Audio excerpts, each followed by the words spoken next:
जमाने में लव कैसे कर सकते थे और उसके बाद मैरिज कैसे कर सकते थे? हम लोग को तो डंडे पीट जाते थे और बच जाते थे अच्छे से, अगर हम किसी लड़का का नाम भी ले ले तो।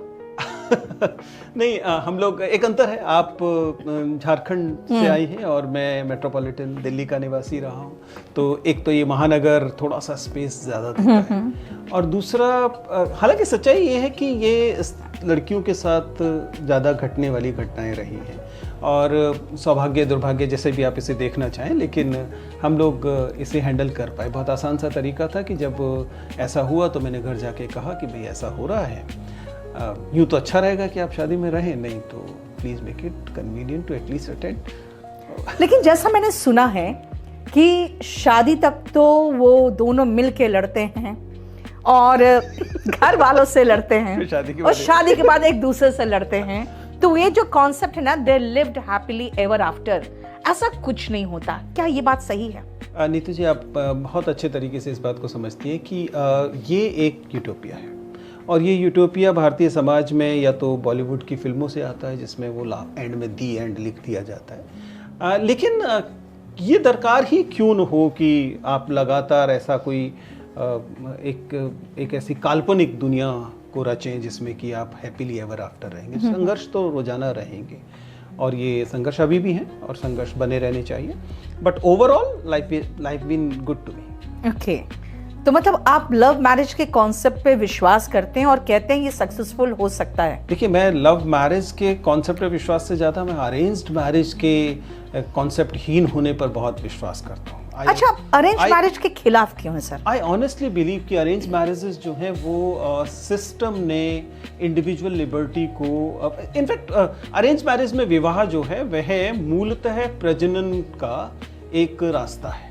सिर्फ इतना कि परिवार चूंकि बढ़ाए रहना है, चूंकि वंश चलना है, चूंकि घर की इज्जत कैरी की जानी है, etcetera etcetera, so it's more of a instrument for family.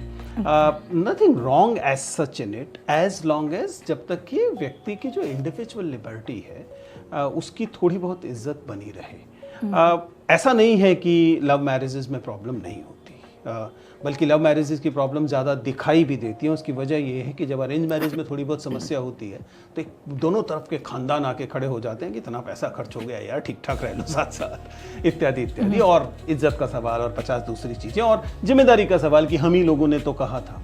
और लव मैरिज के मामले में हर व्यक्ति ताक में होता है कि ये असफल हो और वो कहें कि हम तो हमेशा से कहते थे ये नहीं चलेगा, हम तो जब शादी में आए थे तब भी कह रहे थे कि देखो ये चलेगा नहीं, तुम नहीं माने, अब भुगतो। तो it is an asymmetric comparison, ये कोई सिमेट्रिक कंपैरिजन है नहीं। लेकिन कई वजहों से लव मैरिजेस का मैं बहुत बड़ा पक्षधर हूँ, जिनमें से एक तो ये है कि ये अकेला रास्ता है जो सोशल कैटेगरीज की जो हेजेमनी है उसे तोड़ सकता है, चाहे वो जेंडर का सवाल हो in terms of LGBTQ formation, या फिर ये कास्ट का सवाल हो जैसा कि हमारी सोसाइटी में दिखाई देता है, या फेथ का सवाल हो, आप कौन से धर्म को मानते हैं, इसको लेकर सवाल हो। और इस वजह से कब अम्बेडकर ने यही कहा था कि ultimately at the end of the day intercaste marriages जो होंगी वही उनसे उम्मीद की जा सकती है कि वो जाति की संरचना को तोड़ पाएंगे। सो दैट वो वजह हैं। एक टीचर होने के नाते भी हम लोग जब अपने बच्चों को देखते हैं, आप भी देखती होंगे क्लास में, जब आप बच्चों को अपनी ज़िंदगी के फैसले लेते हुए देखते हैं, एक दूसरे के साथ संबंध बनाते हुए देखते हैं, तो अंदर से खुशी तो होती ही है। और वो खुशी भी इस बात से, मैं तो एक ऐसे कॉलेज में पढ़ाता हूँ जहाँ विभिन्न धर्मों के लोग काफ़ी दिखाई देते हैं। हमारे यहाँ मुस्लिम समुदाय से बहुत से बच्चे आते हैं। जाकिर हुसैन कॉलेज ट्रेडिशनली दिल्ली का एक बहुत पुराना ऐसा कॉलेज रहा है। तो ऐसे में जब आप बच्चों को अपने ऐसे संबंध बनाते हुए देखते हैं तो जाहिर है कि एक शिक्षक होने के नाते अंदर से बहुत सारी शुभाकांक्षाएँ निकलती हैं। वे जब आपस में रिलेशनशिप्स में जाते हैं या शादियां करते हैं तो हम चाहते हैं कि वे शादियां चलें, क्योंकि वो पूरी दुनिया के लिए, देश समाज के लिए संदेश भी होती है। और जाहिर है कि बच्चों को खुश देख के कौन खुश नहीं होता। आप ऐसा सोचते हैं क्योंकि आपने अपने लव को मैरिज तक पहुंचाया है, लेकिन मैंने अपने बहुत सारे स्टूडेंट्स को ऐसा देखा है कि वो 3, 4, 5 महीने तक ऐसे लव अफेयर्स में रहते हैं, लेकिन अचानक पता चलता है कि लड़के ने लड़की को छोड़ दिया या लड़की मूव ऑन कर गई।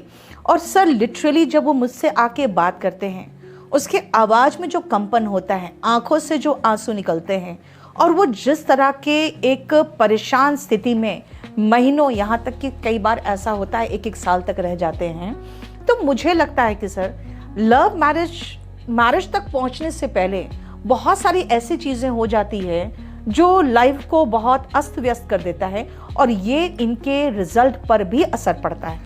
मैं तो मानती हूँ वो लव करना ही नहीं चाहिए। आप क्या मानते हैं? देखिए, बहुत इंटरेस्टिंग, मैंने सोचा नहीं था कि हमारी बातचीत इतने मज़ेदार विषय से शुरू होगी। मैं जेंडर पढ़ाता हूँ, मैं कास्ट पढ़ाता हूँ, इन संबंधों के बारे में हम लगातार बात करते हैं क्लासरूम में, देश विदेश में हर जगह हम इस बात को देखते हैं।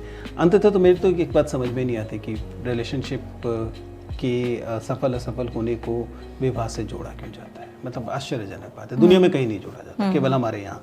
मतलब अधिकांश सभ्य समाजों में आप रिलेशनशिप में हैं, ये आपका निजी फैसला होता है, और आप विवाह करेंगे या न करेंगे ये भी निजी फैसला होता है। इसका इस बात से कोई लेना देना नहीं है कि विवाह रिलेशनशिप को सफल या असफल इस आधार पर माना जाए कि आपका विवाह हुआ था कि नहीं हुआ।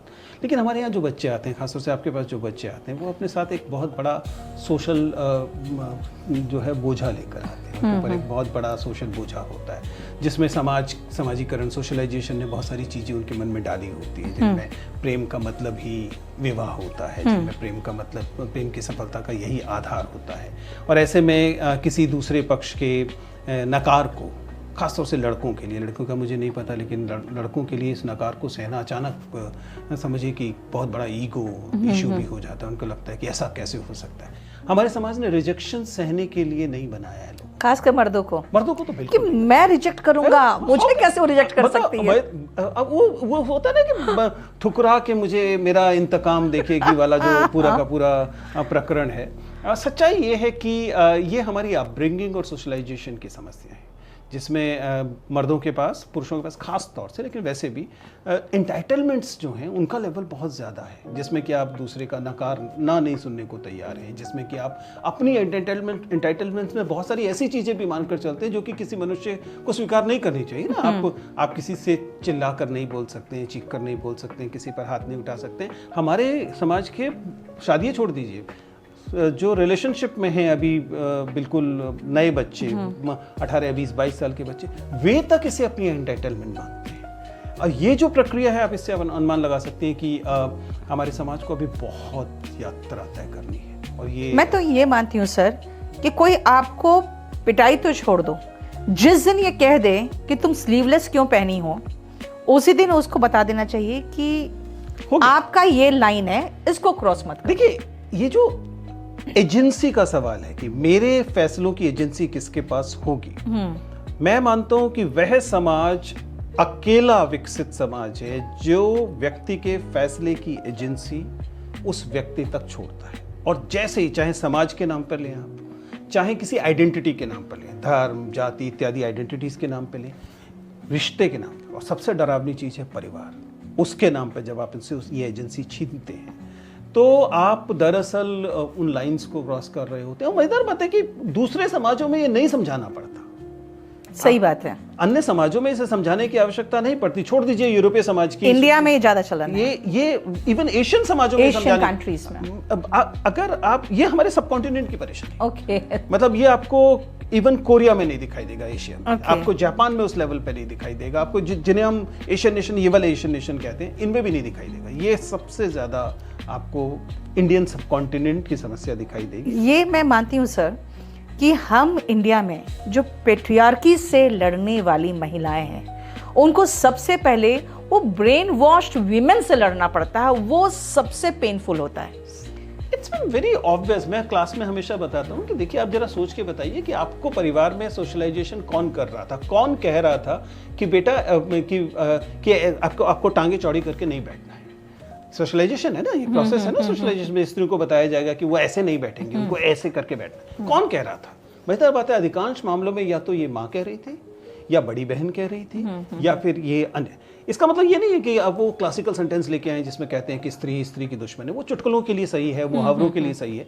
सच्चाई सिर्फ इतनी है कि स्त्रियां पैट्रियार्की का उतना ही बड़ा एजेंट होती हैं जितना कि पुरुष होते हैं। कई बार वो उससे ज्यादा होती हैं। और क्योंकि वो उसी पैट्रियार्की में लगातार रही होती हैं, और जो थोड़ी बहुत सांस लेने की जगह उन्हें मिली होती है, वो उनको उस पैट्रियार्की में मिली होती है। उनको लगता है कि जैसे सास के पास बहू की तुलना में सांस लेने की थोड़ी सी ज्यादा स्पेस है, इसलिए सास ये सुनिश्चित करने की कोशिश करेगी कि बहू जब तक इस स्पेस को अर्जित करने लायक ना हो जाए वो कम सांस ले। ये एजेंट्स ऑफ पैट्रियार्की होने की विशेषता है। एजेंट्स ऑफ पैट्रियार्की सिर्फ पुरुष नहीं होते, इसी तरह से एजेंट्स ऑफ पैट्रियार्की का नुकसान भी सिर्फ पुरुष नहीं उठाते। बेचारे रो नहीं सकते, बेचारे वल्नरेबल महसूस नहीं कर सकते, बेचारे गिड़गिड़ा नहीं सकते।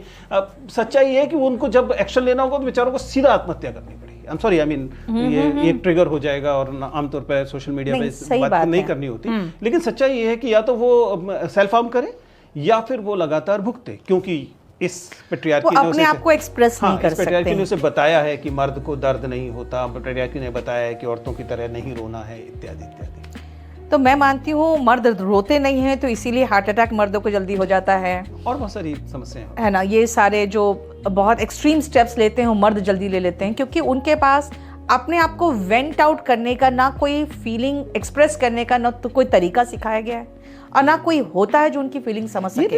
It is important to understand कि आपके पास आसपास जो मित्र मंडली भी होती है जो कि वैसे आपकी बहुत केयर करने वाले लोग हैं, लेकिन वो पुरुषों में आप पाएंगे, पता नहीं आपने कभी इस बात को महसूस किया कि नहीं, कि पुरुष जब दोस्त मंडली बैठती है तो वो ये अपनी केयर भी मारपीट कर या मजाक उड़ाकर बताते हैं। उन्हें इस बात किसी हम पुरुषों की ट्रेनिंग नहीं है कि दोस्त को कहें कि अच्छा आ गले लग जा और मैं समझ रहा हूं कि तू क्यों रो रहा है।